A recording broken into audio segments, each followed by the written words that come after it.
Here's what's on this episode of Formula World. As always, you can find timestamps for these stories in the description or as a pinned comment.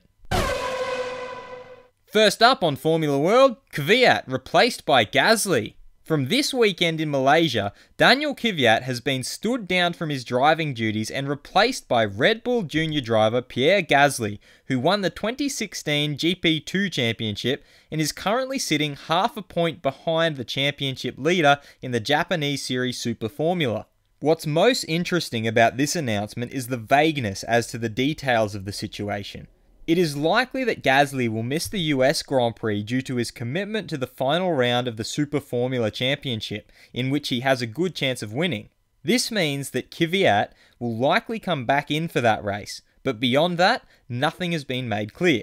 What is also interesting is that on the official Toro Rosso website, Kvyat has been removed from their driver list and replaced by Gasly, implying that this is perhaps more than just a temporary test. Toro Rosso team boss Franz Tost made this statement. Toro Rosso was established by Red Bull to bring youngsters from its junior program into Formula 1, and that's what we are doing by giving Pierre this chance. The driver switch gives us an opportunity to make a more informed decision regarding our 2018 driver choices. For a variety of reasons, some of them due to technical problems, but others being mistakes of his own making, Daniil Kvyat has not really shown his true potential so far this year, which is why we are standing him down for the next races. Pierre Gasly is undoubtedly excited for this opportunity. Here's what he had to say. "This is a great opportunity for me. I feel as ready as I can be, having had to be prepared for anything in my role as Red Bull Racing's third driver this year. I will do my best to perform well with Toro Rosso during these coming races." Resta hungry for F1 comeback. Paul di Resta is vying for one of the most coveted seats in F1, currently held by Felipe Massa at Williams. There are currently several people vying for the seat, and di Resta, who is the current reserve driver for Williams and has already driven for them once this year, has made no secret that he would love to race in F1 again, having not had a full-time seat since 2013. "They know me well enough now. I've been here over a year and a half. I've very actively tried to get as involved as I can here, as I will continue to do. As time goes on, I've made it very clear what a dream it would be to get in the car.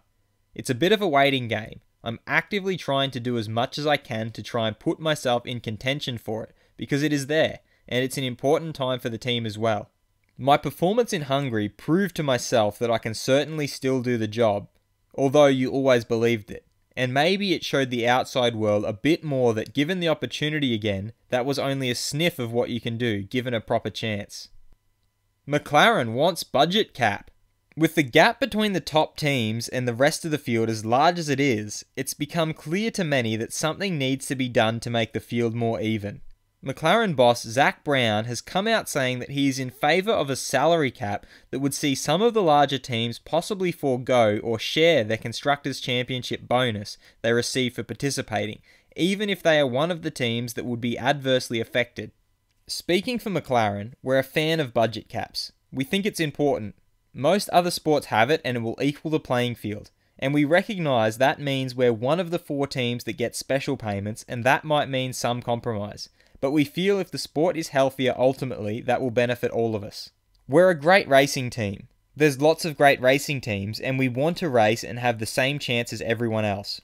We need to get into a scenario where we are playing with somewhat the same sized bat. So I do think, unlike has ever been done in this sport, there will be some budget management put in place. Danish Grand Prix proposal. At the Singapore Grand Prix, a Danish consortium was in advanced talks with the F1 bosses about hosting a Grand Prix in the streets of Copenhagen, with their sights set on a 2020 date for the first event. Here is a statement from the members of the Danish group. "We have had some very positive meetings with Formula 1 management, and my feeling is that they would love to have a Grand Prix in Copenhagen. We will have no problem selling tickets for a Grand Prix in Copenhagen. There are currently 4 Nordic drivers in F1, and at the moment, their fans have to go to Belgium or the south of Germany to see them race. For the Nordic countries, and for also the north of Germany, Copenhagen will be the local F1 circuit, but will need both public and private investors for a project of this magnitude." Mistake to keep Ericsson because of connections.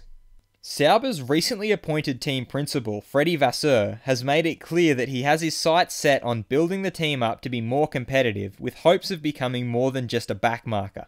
One way to do that is by having the best possible drivers in their cars throughout their growth and development.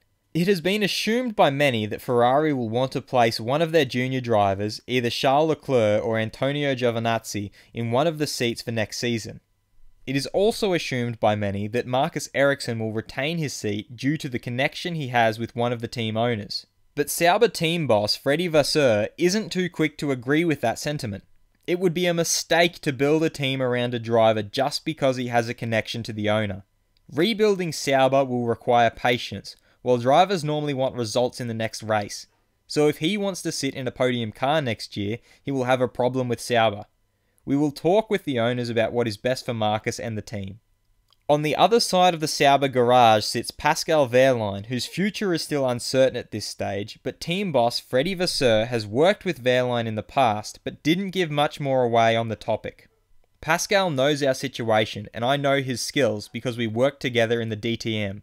If you want to rebuild a team, you need not only fast drivers, but those who are willing to work with the team and push it in the right direction. Lewis gives us grey hair. Lewis Hamilton is one of the biggest names in the sport of F1, and along with that comes his individual personality, which several people from Mercedes have said that it's not always easy managing him within the team. Team boss Toto Wolff is one such person who knows firsthand what it's like working alongside Hamilton. And although he admits it can be a challenge at times, he says he always delivers when needed. If he drives a Ferrari road car, he drives a Ferrari road car. You can't lock him in a cage. Sometimes it gives us grey hair, but on a difficult day, he's the man we want to have in the car. Mercedes marketing boss Jens Thieme is another person who works closely with Hamilton and agrees that despite some of the difficulties his personalities bring, you need to let the drivers be themselves and not restrict them with too many rules. We do not want marionettes or robots as ambassadors. Some personalities are more difficult to handle, but I think to give them too many rules is wrong. Drivers must be sensitive to the brand they represent, but you have to let them be themselves as well.